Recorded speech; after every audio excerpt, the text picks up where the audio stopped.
रोज का वचन। रोज के वचन में आपका स्वागत है। दिन 285।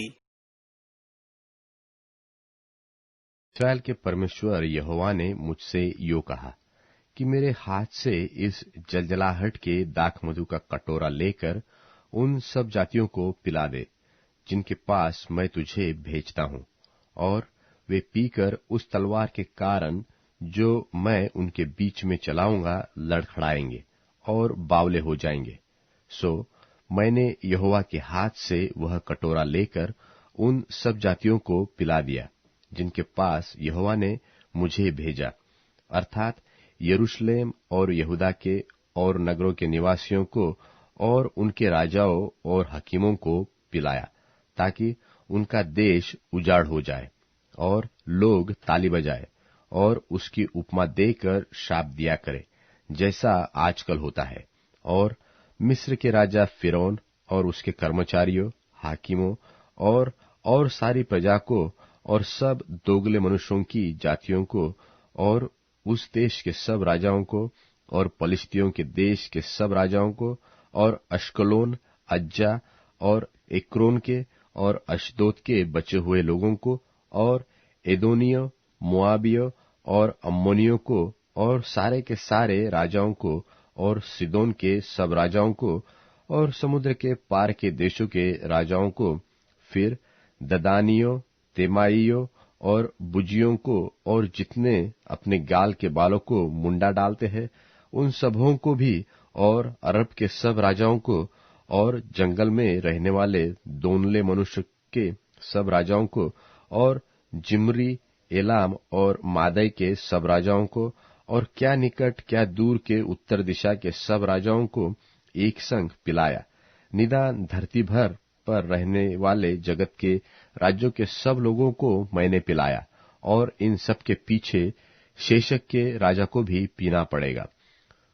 तू उनसे यह कह कि सेनाओं का यहोवा जो इस्राएल का परमेश्वर है यो कहता है कि पियो और मतवाले हो और छांट करो और गिर पड़ो और फिर कभी न उठो। यह उस तलवार के कारण से होगा जो मैं तुम्हारे बीच में चलाऊंगा। और यदि वे तेरे हाथ से यह कटोरा लेकर पीने से इनकार करे तो उनसे कहना, सेनाओं का यहोवा यो कहता है कि तुमको निश्चय पीना पड़ेगा। देखो, जो नगर मेरा कहलाता है मैं पहले उसी में विपत्ति डालने लगूंगा। फिर क्या तुम लोग निर्दोष ठहर के बचोगे? तुम तो निर्दोष ठहर के न बचोगे, क्योंकि मैं पृथ्वी के सब रहने वालों पर तलवार चलाने पर हूं। सेनाओं के यहोवा की यह वाणी है। इतनी बातें भविष्यवाणी की रीति पर उनसे कहकर यह भी कहना कि यहोवा ऊपर से गरजेगा और अपने उसी पवित्र धाम में से अपना शब्द सुनाएगा। वह अपनी चराई के स्थान के विरुद्ध जोर से गरजेगा। वह पृथ्वी के सारे निवासियों के विरुद्ध भी दाख लताड़ने वालों की नाई ललकारे। पृथ्वी की छोर से भी कोलाहल होगा, क्योंकि सब जातियों से यहोवा का मुकदमा है। सब मनुष्यों से वह वाद विवाद करेगा और दुष्टों को तलवार के वश में कर देगा। सेनाओं का यहोवा यो कहता है कि देखो, विपत्ति एक जाति से दूसरी जाति में फैलेगी और बड़ी आंधी पृथ्वी की छोर से उठेगी। उस समय यहोवा के मारे हुओं की लोथें पृथ्वी की एक छोर से दूसरी छोर तक पड़ी रहेगी। उनके लिए कोई रोने पीटने वाला न होगा और न उनकी लोथों को बटोर जाएगा और न कब्रों में रखी जाएगी। वे भूमि के ऊपर खाद की नाई पड़ी रहेगी। हे चरवाहो, हाय हाय करो और चिल्लाओ। हे बलवंत मेढ़ो और बकरो, राख में लौटो, क्योंकि तुम्हारे वध होने के दिन आ पहुंचे हैं, और मैं मनभाऊ बर्तन की नाई तुम्हारा सत्यानाश करूंगा। उस समय न तो चरवाहों के भागने के लिए कोई स्थान रहेगा और न बलवंत मेंढे और बकरे भागने पाएंगे। चरवाहों की चिल्लाहट और बलवंत मेंढों और बकरों के मिमियाने का शब्द सुनाई पड़ता है, क्योंकि यहोवा उनकी चराई को नाश करेगा और यहोवा के क्रोध भड़कने के कारण शांति के स्थान नष्ट हो जाएंगे। युवा सिंह की नाई वह अपने मांद को छोड़कर निकलता है, क्योंकि अंधेर करनेहारी तलवार और उसके भड़के हुए प्रकोप के कारण उनका देश उजाड़।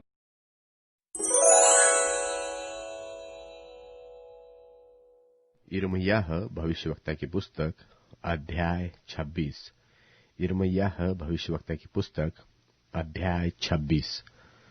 योशिय्याह के पुत्र यहूदा के राजा यहोयाकीम के राज्य के आरंभ में यहोवा की ओर से यह वचन पहुंचा कि यहोवा यो कहता है कि यहोवा के भवन के आंगन में खड़ा होकर यहूदा के सब नगरों के लोगों के सामने जो यहोवा के भवन में दंडवत करने को आए हैं, ये वचन कह दे कि जिनके विषय उनसे कहने की आज्ञा मैं तुझे देता हूं, उनमें से कोई वचन मत रख छोड़।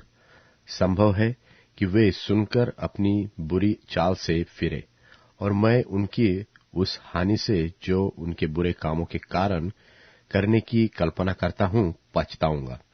इसलिए तू उनसे कह, यहोवा यो कहता है कि यदि तुम मेरी सुनकर मेरी व्यवस्था के अनुसार जो मैंने तुमको सुना दी है न चलो, और मेरे दास भविष्यवक्ताओं के वचनों पर कान लगाओगे, जिन्हें मैं तुम्हारे पास बड़ा यत्न करके भेजता आया हूं, परंतु तुमने उनकी नहीं सुनी, तो मैं इस भवन को शीलो के समान उजाड़ कर दूंगा और इस नगर का ऐसा सत्यानाश कर दूंगा कि पृथ्वी की सारी जातियों के लोग उसकी उपमा दे देकर शाप दिया करेंगे।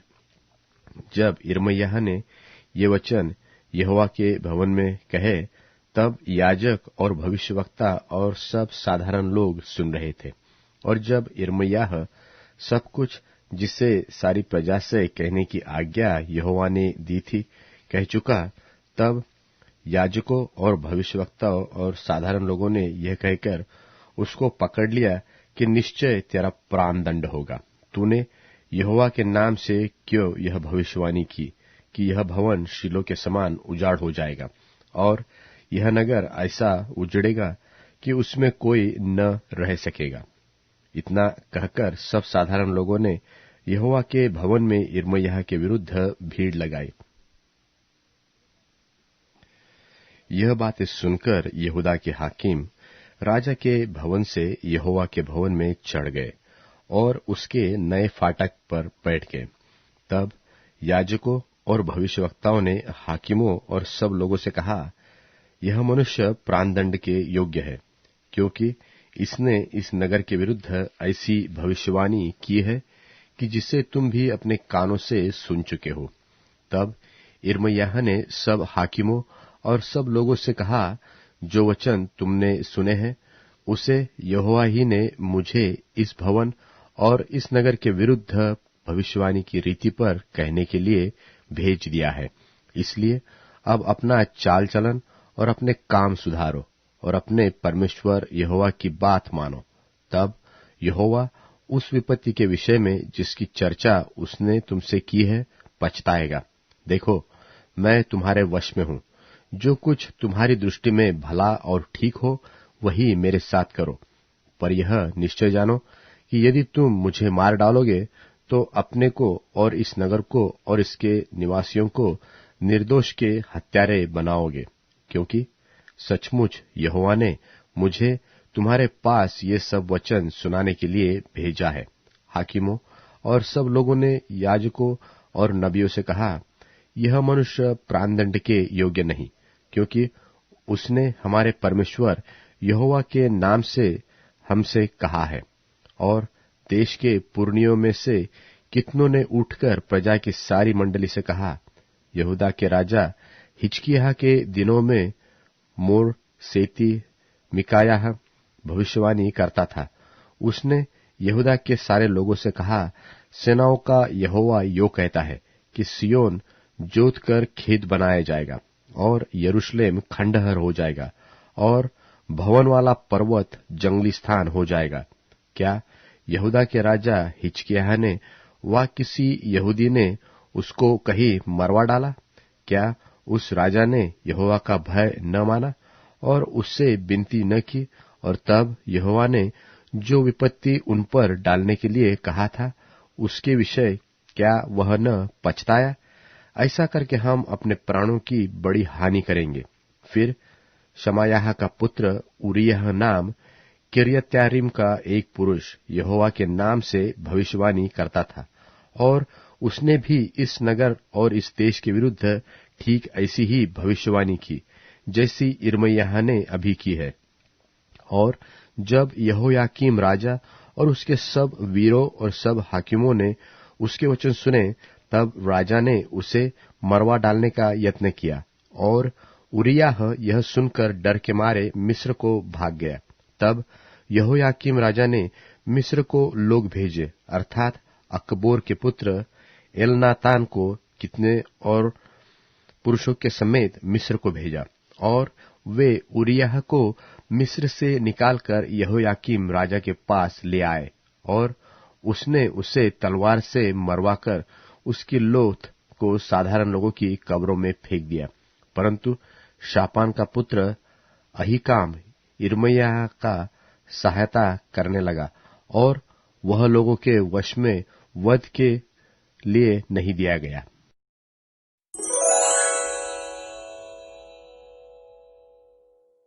पहला थिस्सलुनीकियों अध्याय 5।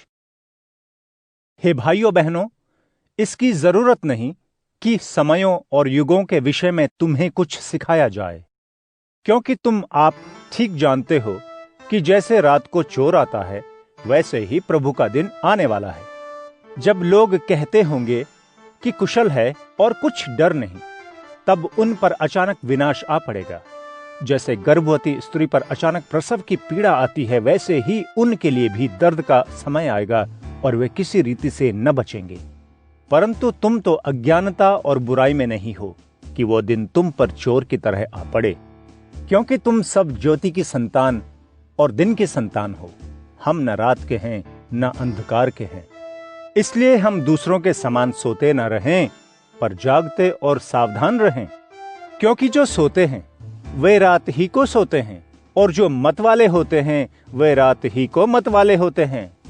परंतु हम जो दिन के हैं, विश्वास और प्रेम की झिलम पहनकर और मुक्ति की आशा का टोप पहनकर सावधान रहें। क्योंकि परमेश्वर ने हमें सजा के लिए नहीं, परंतु इसलिए ठहराया है कि हम अपने प्रभु यीशु मसीह के द्वारा मुक्ति प्राप्त करें। वह हमारे लिए इस कारण मरे कि हम चाहे जागते हों चाहे सोते हों, सब मिलकर उन्हीं के साथ जिए। इस कारण एक दूसरे को शांति दो और एक दूसरे की उन्नति के कारण बनो, जैसा कि तुम करते भी हो। हम तुमसे विनती करते हैं कि जो तुम में मेहनत करते हैं और प्रभु में तुम्हारे अगुवे हैं और तुम्हें शिक्षा देते हैं, उनकी कही बातों पर ध्यान दो। उनके काम के कारण प्रेम के साथ उनको बहुत ही आदर के योग्य समझो। आपस में मेल मिलाप से रहो। हे भाइयों बहनों, हम तुम्हें समझाते हैं कि जो ठीक चाल नहीं चलते उनको समझाओ। डरने वालों को हिम्मत दो, कमजोरों को संभालो, सबकी ओर सहनशीलता दिखाओ। सावधान, कोई किसी से बुराई के बदले बुराई न करे, लेकिन सदा भलाई करने पर तत्पर रहो। आपस में और सब से भी भलाई ही की कोशिश करो। सदा खुश रहो, निरंतर प्रार्थना में लगे रहो, हर बात में आभार प्रकट करते रहो, क्योंकि तुम्हारे लिए मसीह यीशु में परमेश्वर की यही इच्छा है। आत्मा को न बुझाओ, भविष्यवाणियों को तुच्छ न मानो, सब बातों को परखो। जो अच्छी है उसे पकड़े रहो, सब प्रकार की बुराई से बचे रहो। शांति के परमेश्वर आप ही तुम्हें पूरी तरह से पवित्र करें, और तुम्हारे आत्मा, प्राण और देह हमारे प्रभु यीशु मसीह के आने तक निर्दोष रहें। तुम्हारे बुलाने वाले सच्चे हैं और वह ऐसा ही करेंगे। हे भाइयों, हमारे लिए प्रार्थना करो। सब भाइयों को सलाम। मैं तुम्हें आदेश देता हूं कि यह पत्र सब भाइयों को पढ़कर सुनाया जाए। हमारे प्रभु यीशु मसीह की असीम कृपा तुम पर बनी रहे।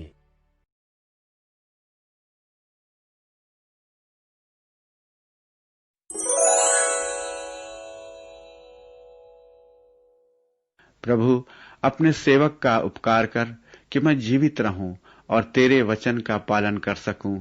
तू मेरी आंखें खोल कि मैं तेरी व्यवस्था की अद्भुत बातें देख सकूं। मैं पृथ्वी पर प्रवासी हूं। प्रभु, मुझसे अपनी आज्ञाएं न छिपा। हर समय तेरे न्याय सिद्धांत की अभिलाषा करते करते मेरा प्राण डूब चुका है। तू अभिमानियों और शापितों को डांटता है। वे तेरी आज्ञाओं से भटक जाते हैं। उनकी निंदा और अपमान मुझसे दूर कर, क्योंकि मैं तेरी साक्षियों को मानता हूं। चाहे शासक भी बैठकर मेरे विरुद्ध बातें करें, तो भी मैं तेरा यह सेवक तेरी संविधियों का पाठ करूंगा। तेरी साक्षियां मेरा आनंद हैं, वे मुझे परामर्श देती हैं।